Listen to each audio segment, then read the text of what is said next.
Hi friends, இந்த வீடியோவில் நம்ம ஃப்ரைட் ரைஸ் எப்படி செய்கிறதுன்னு தான் பார்க்க போகிறோம். அதுவும் ஈஸியாக. இது செய்யறதுக்கு 2 முட்டை, ஒரு முட்டைக்கோஸில் ஹாஃப் முட்டைக்கோஸ், அதுக்கப்புறமா ஒரு ஹாப்பி மாவு எடுத்திருக்கேன். உங்களுக்கு தேவையான அளவு நீங்கள் வெஜ்ஜீஸ் ஆட் பண்ணிக்கலாம்.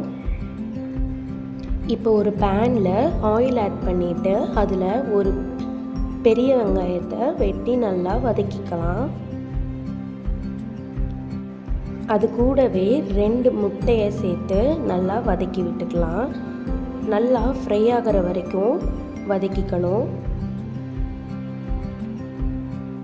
ஃப்ளேமை கம்மியாக வச்சு நல்லா வதக்கணுன்னா நல்லா ஃப்ரை ஆகி கிடைக்கும். இப்போ இது கூட நம்ம கட் பண்ணி வச்சுருக்கிற வெஜிடபிள்ஸ் ஆட் பண்ணிக்கணும். இதை நல்லா டீப்பாக ஃப்ரை ஆகிற வரைக்கும் நல்லா கிளறி விட்டுக்கலாம். இப்போ இது கூடவே ஒரு டீஸ்பூன் சால்ட் ஆட் பண்ணிக்கிறேன். நல்லா மிக்ஸ் பண்ணி விட்டுக்கலாம். இது கூட ஒரு half spoon ginger garlic paste add பண்ணியிருக்கேன். அதையும் ஆட் பண்ணி நல்லா மிக்ஸ் பண்ணி விட்டுடலாம். ஜிஞ்சர் கார்லிக் பேஸ்ட் ஆட் பண்ணுற மூலமாக நல்ல ஒரு ஃப்ளேவர் கிடைக்கும். அதனால தான். இப்போ இது கூடவே ஒரு half teaspoon chilli powder add பண்ணியிருக்கேன். Half teaspoon pepper powder add பண்ணி நல்லா மிக்ஸ் பண்ணி விட்டுறலாம். இப்போ இது கூட டொமேட்டோ சாஸ் 1 ஸ்பூன் ஆட் பண்ணி நல்லா மிக்ஸ் பண்ணிக்கலாம். இது ஒரு ஃப்ரைட் ரைஸ்க்கு நல்லா புளிப்பு சுவை கொடுக்கும். நல்லா ஃப்ளேவரிஷாக இருக்கும்.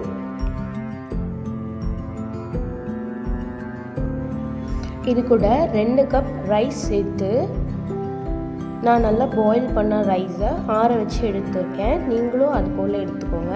அப்போ தான் நல்லா உதிரி உதிரியாக கிடைக்கும்.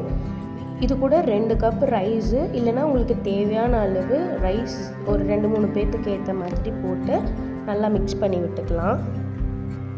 நம்ம நல்லா கலர்றப்ப ஃப்ளேம் ஹையாக வச்சுக்கணும்.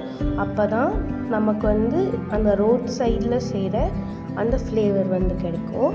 நல்லா மிக்ஸ் பண்ணிக்கலாம். இப்போ இது கூட ஒரு ஹாஃப் 10 ருபீஸில் கிடைக்கிற ஹாப்பி மாவு ஒரு ஹாஃப் பேக்கெட் ஆட் பண்ணியிருக்கேன். உங்களுக்கு தேவைன்னா இதை ஆட் பண்ணிக்கலாம். இது ஒரு நல்ல ஒரு ஃப்ளேவர் கொடுக்கும். இதையும் நல்லா மிக்ஸ் பண்ணிக்கணும். இது பார்க்குறதுக்கே அப்படியே சாப்பிடணும் போல் நல்லா ஒரு லுக்கிங்கே ரொம்ப எம்மியாக இருக்கும். ஸ்மெல்லும் அதுக்கு தகுந்த மாதிரி சூப்பராக இருக்கும். இப்போ பிளேட்டிங் ரெடி பண்ணிக்கலாம்.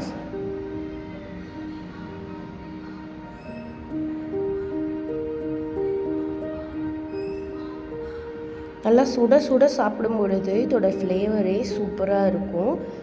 கண்டிப்பாக ட்ரை பண்ணி பாருங்கள். ரொம்ப சூப்பராக இருக்கும். ஒரு ஹெல்தியான யம்மியான ஒரு ஃப்ரைட் ரைஸ் இப்போ ரெடி ஆகிடுச்சு. ட்ரை பண்ணி பார்த்துட்டு எப்படி இருந்துச்சுன்னு சொல்லுங்கள்.